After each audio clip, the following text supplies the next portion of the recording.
All right, so picking up where we left off, the Loisel's return from their night of partying only to get home at like 5 in the morning and realize that the necklace that she has borrowed from her friend, the very expensive necklace, is gone.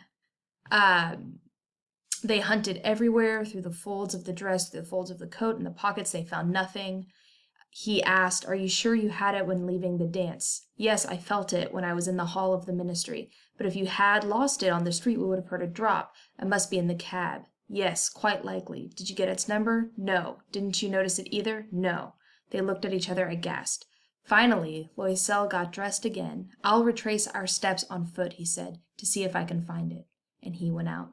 She remained in her evening clothes, without the strength to go to bed, slumped in a chair in the unheated room, her mind a blank.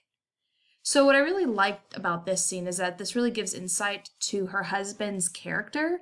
That after spending all night at this party that he really didn't even particularly want to go to, he only went to make his wife happy.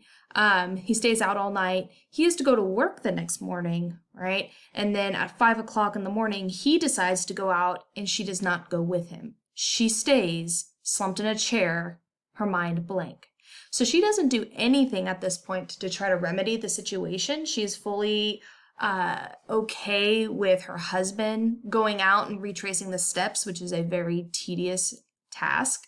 And she doesn't really do anything to help, which again is very indicative of her character as well. He returns a couple hours later, 7 o'clock, right? He had had no luck. And this is where Loisel does something that I think is very out of character. He tells his wife, "We'll have to write to your friend to tell her you have broken the catch and are having it repaired. That will give us a little time to turn around," she wrote to his dictation.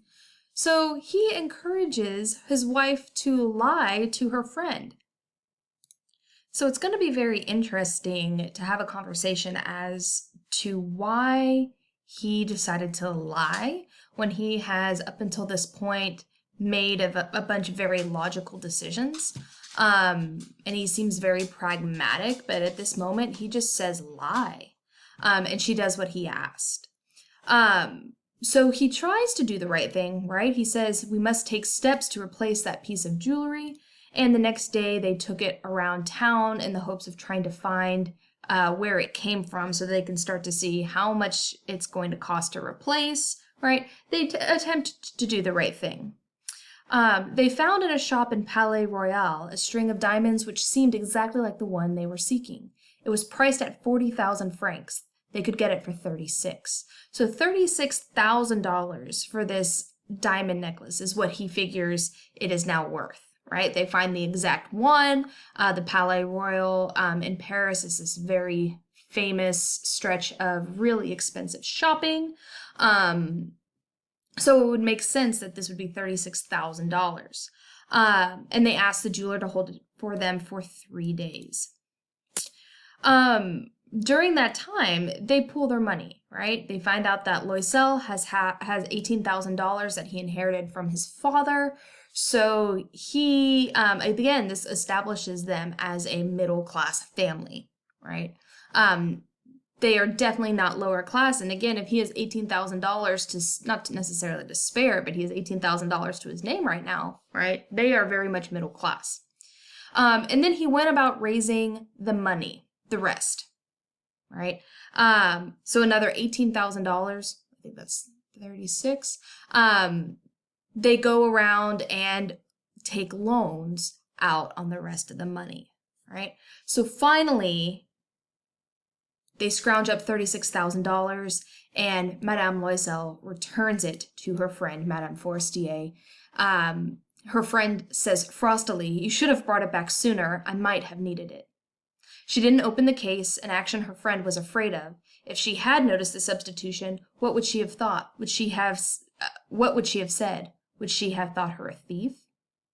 I don't know if it's better to be a thief or a liar in this situation, but I guess she's worried about being considered a thief.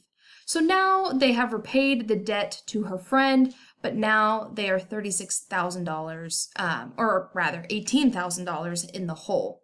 36 if they want to recover what they put in initially.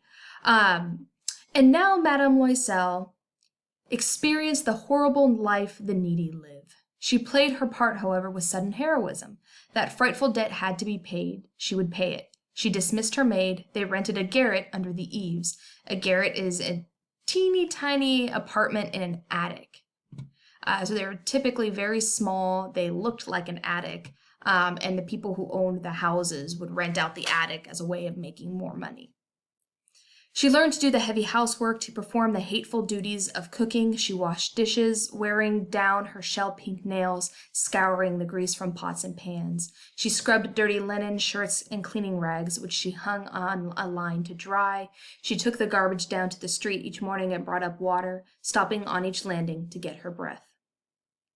So you see her kind of falling into the lower class very easily, and she is now 100% where she thought she was at the beginning, right? Remember, she thought she didn't have anything. She thought that she was low class, right? But now she really is low class.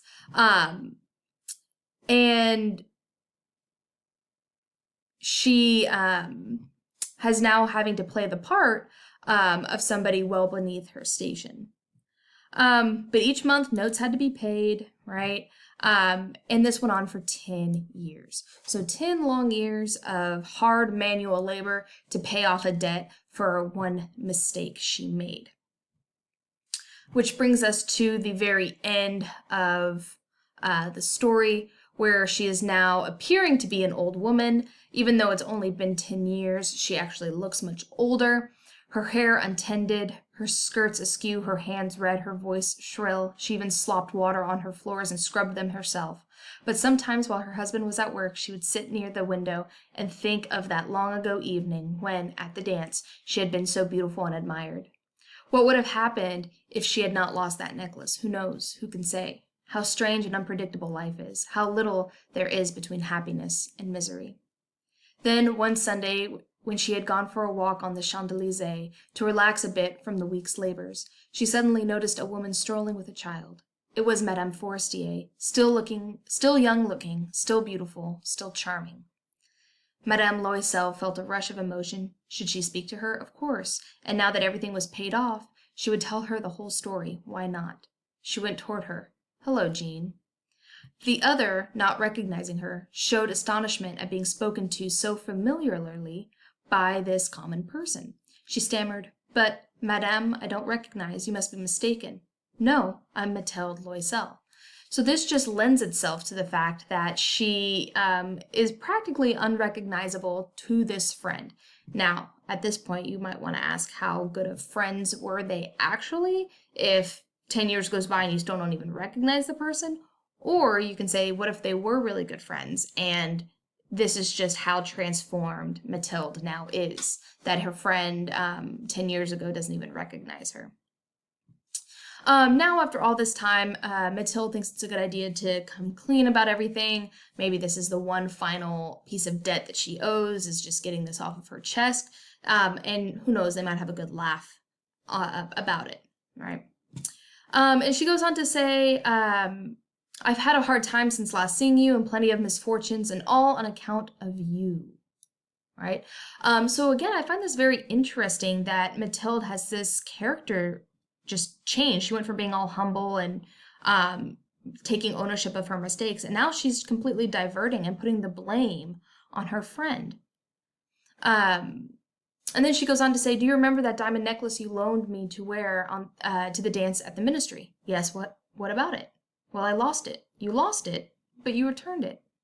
"I brought you another just like it. We've been paying for it for 10 years now. You can imagine that wasn't easy for us who had nothing. Well, it's over now, and I'm glad of it." Madame Forestier stops short. "You mean to say you bought a diamond necklace to replace mine?" "Yes. You never noticed then? They were quite alike." And she smiled with a proud and simple joy. Madame Forestier, quite overcome, clasped her by the hands. "Oh, my poor Mathilde, but mine was only paste. Why, at most, it was worth only 500 francs. And you can see down here that paste means hard glassy material and making imitation gems. So it was a fake diamonds on the necklace, right? So at most it was only worth $500, but they bought it for $36,000, right? So that's the necklace in a nutshell. On Thursday, tomorrow, you guys are going to have to take the characters, the motivation, and the situational irony and apply it to a written assignment. Again, so please reach out if you have any questions or concerns about this story. If you would like to go over specific pieces of the story, just let me know and I will be more than happy to help.